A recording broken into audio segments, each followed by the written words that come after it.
This is 2 weeks in a row. We've had special ensembles from some of our folks in our choir, but it's been really nice. The choir and different ensembles are learning lots of good stuff for Holy Week, and so this has been nice to have smaller groups do some special things for us in worship. So this morning, I want to tell you about my mom. She's not here, but I did get her permission to tell you. My mom, some of you know, is a florist. And you may think I'm biased, but my mom is an above average florist. Like, I could call myself a florist because I can throw stuff in a vase. That does not make me a florist, trust me. In our family, for my sisters and I, carnations and baby's breath are an abomination. And marigolds are only good to protect daddy's tomatoes, okay? So yes, truly, my mother has created flower snobs. And of this, I truly confess. My sisters do as well. And this week, my mama created the most beautiful casket piece for my Aunt Marge. My Aunt Marge was 91 years old, and she died this week. She was my grandpa's sister and my grandma's best friend. And Mom created this huge arrangement for our Aunt Marge, and it was gorgeous, full of spring colors on this gray, cloudy Saturday. It was full of orange tulips and beautiful lilies and purple iris, and the smell as I stood next to the casket was just gorgeous. Do you know what we did with my mother's beautiful piece of art after the funeral? After I said the last amen at the graveside, do you know what we did with Mother's beautiful flowers? We left them to die at the cemetery. We left them to be with all the other dead things. Oh, sure, a few of us pulled out these gorgeous lilies and beautiful tulips to stick in a bud vase, but we left it there. My mother's beautiful piece of art. We left it in a country cemetery along a 2-lane blacktop road in northwest Missouri. And I thought to myself, what a total waste. Do you know how much a casket piece cost? You may have been flower shopping lately for casket pieces. They are expensive. I'm talking starting price at like $250. These are expensive flowers. Expensive flowers that you're going to leave to die in the place of the dead. You're going to look at, enjoy maybe for an hour, and then you're just going to let it die. Seriously, what a waste. Do you know what we could have done with the money they spent on this casket piece that my mother so beautifully, meticulously made? We could have given it to the food pantry. Margaret, how much can you buy for $250? A lot. This woman can, make $250 go a long way, I'm here to tell you. We could have given it to Heifer. That'll fill the kids' thing like 3 times. We could have given it to Heifer, and it would have bought 2 goats. Or we could have given it to Church World Service. And if we'd have given it to Church World Service, we could have bought 25 emergency blankets. Surely we could have done something like that would have been more productive and useful than letting it die, right? Well, and then I started thinking, do you know, we are going to buy 50 lilies for Easter Sunday morning. 50. That's like $750. And we're probably just going to throw them away. Because unless Myra Christopher's going to take them home and plant them, we're just going to throw them away. Seriously, do you know how many people we could help with the minister's discretionary fund if we skipped the whole lily thing this year and put that money into the minister's discretionary fund? Well, we could do a lot with that. I've actually asked a church that before, and I was dead serious. Let's skip the Easter lilies. I was dead serious. As serious as Judas was when Judas scoffed at Mary. Seriously, she just poured a year's worth of somebody's salary out on Jesus' feet. What a waste. Now, I think Judas gets named as an unfortunate fall guy in this passage. I mean, we're a little biased because we know that Judas is going to be the troublemaker who turns Jesus over to the authorities here in just a few verses and a few days. I wonder if it was any of the other disciples, if we might have looked at Judas's situation differently, because really, Judas just states the obvious. Judas says aloud what all the rest of you have been thinking. Wow, what a waste. And I'm guessing I am not the only practical one here who might identify herself with Judas. It seems perfectly logical that we should be more practical than to wasting a year's worth of salary or throwing away 50 lilies. We're much more practical than that. It seems perfectly logical to suggest. But here's what I know. There is very little about this story that is logical. There seems to me to be very little about the gospel of Jesus that is very logical. And there is very little about being a disciple of Jesus that makes much sense. You see, we have committed ourselves to following a troublemaking nomad who shakes up the establishment so badly that he gets himself killed. And this is the guy we teach our children sweet stories about and we pattern our life after. Yes, there's a lot of logic in that. Mary here really defies logic and social convictions and political correctness. And it's an encounter with Mary that I want us to have this morning. So let's look at her story. Now, you know that I love a good dinner party story. And since, once again this week, Jesus is hanging out at the dinner table with his friends, that makes this a great story for me, right? But I want us to go back just one chapter, because just one chapter earlier in chapter 11, Jesus has really ratcheted up his irritation of the authorities when he raised Lazarus from the dead. When he does this in chapter 11, the word gets back to the people in charge, and they accelerate their plan to put Jesus to death. And the gospel writer John tells us that when that happens, Jesus retreats with his disciples out near the desert. And that is where we pick up our story this morning. We find Jesus and his disciples nearing one of the most holy times of the year. And Jesus is on the FBI's 10 most wanted list, and they are closing in fast. And so it's no wonder that they end up at the home of Jesus' beloved friends. Isn't that what we do in times of fear and anxiety, moments of uncertainty? We draw close to our dearest people,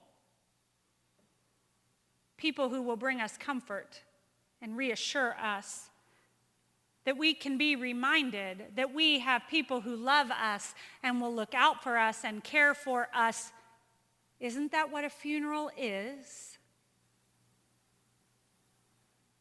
Jesus was nearing the point of no return here, and I can't imagine how he must have felt. He must have needed his beloved community. He must have been anxious and tired. He had fed the multitudes and walked on water and raised folk from the dead. All the while, for several chapters here in John's gospel, he's been on the wrong side of the establishment who have been actively trying to arrest him. And And so in the midst of all this teaching and taking care of everyone else, Jesus points his face towards his journey to Jerusalem. He sets his course for the cross, and Mary shows up. Now we need to understand a moment about Mary. I want us to be very clear about who Mary is. This is Mary of Mary and Martha. This is Mary, the sister of Lazarus, who lives in Bethany. This is not Mary, the mother of Jesus. This is not Mary Magdalene. And this is not some unnamed sinful hussy in the Gospel of Luke. Remember her? This unnamed woman with the alabaster jar? This is not her. This is Mary. This is his friend. This is a woman he loves as his sister.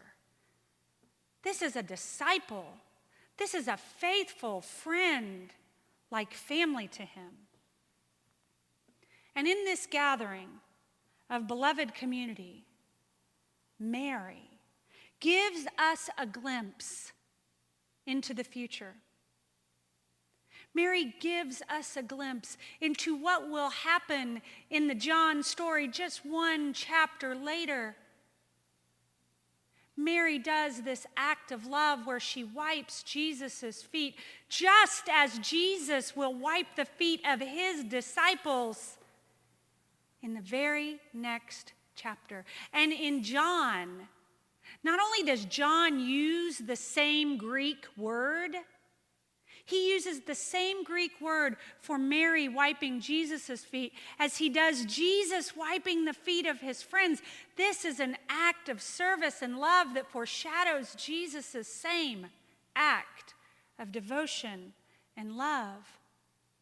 And for John, in the John gospel story, it is that act of love, it is that wiping of the feet that really is the center of the Last Supper story.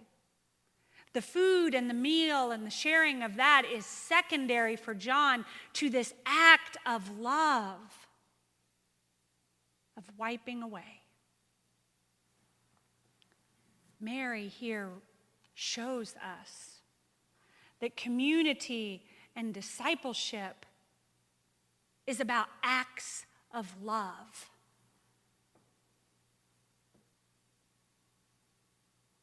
Jesus' group gathered with Mary must have been an anxious place, must have been shrouded in fear. And Mary breaks through that darkness with love. Mary reminds the gathered community that you do not counter fear with fear. You do not respond to hate with hate. Mary shows them and reminds us of what would be required of Jesus' disciples in the days ahead. Patience, gentleness, acts of kindness. These are at the core of the Jesus community and being a disciple of Jesus. And this precious moment, filled with grace and love, is unexpected, and it is ridiculous, and it is illogical, and it is absolutely perfect. Mary shows everyone else in the room that when faced with anger and fear and hatred and uncertainty, it is the way of discipleship to lead with love. And love isn't always very logical. Mary breaks all kinds of logic in this, you see. We forget what a radical notion it was that Mary was even there at all. One theologian suggests, here we have a vision of community shaped by love and grounded in relationship to Jesus. That is first enacted by a woman who by conventional standards has no claim to that position. In order to really understand this, you have to understand how radical this was. First, you had Mary. You had this woman who untied her hair. Seriously, women, you did not wear your hair down.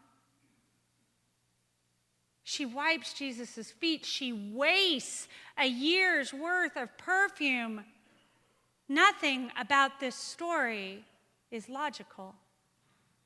But this is the preposterous community John's gospel shows us, one that is shaped by extravagant love and grounded in relationship to Jesus. And I think that sounds like a pretty good start for any of Jesus' disciples creating a Jesus community. Mary's act of love will create such a lasting impression on the members of the community that we still tell her story today. And she inspires us, reminding us that in moments of stress and anxiety, the disciples of the Jesus community react with love, react with service.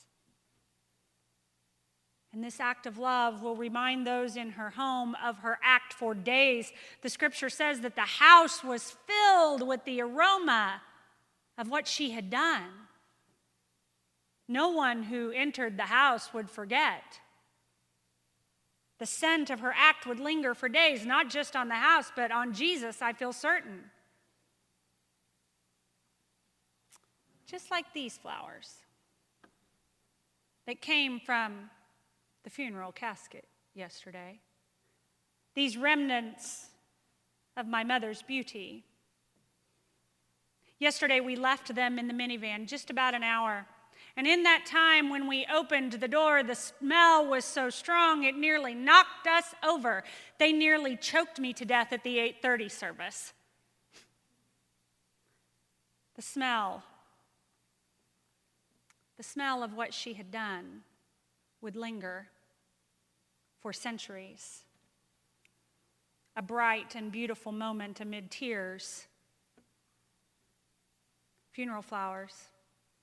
A bright and beautiful moment amid tears.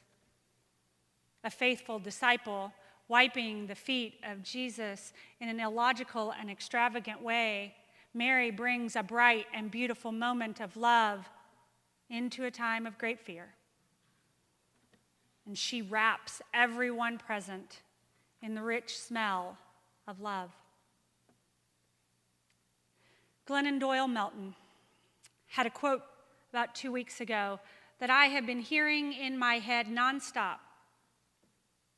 She says, fear is real, but fear is not the boss of us. Love is the boss of us. And that, my friends, is not only at the heart of the gospel of Jesus, but it is at the heart of this story.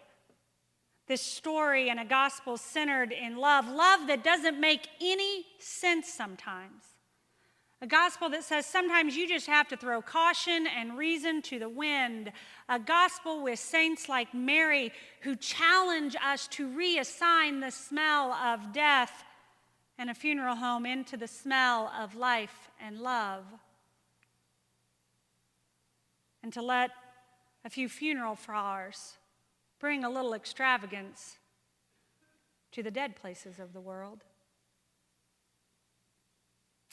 A gospel that encourages us to look around at a beloved community and lead with love, even when it makes no sense to do so. Friends, it seems to me that the world needs a few more Marys, a few more courageous disciples bringing a little unexpected love and extravagant beauty into the middle of dark and anxious places. The world desperately needs us to be a little more like Mary, proclaiming with our words and with our actions that fear is real, but fear is not the boss of us. Love is the boss of us. May it be so. Amen.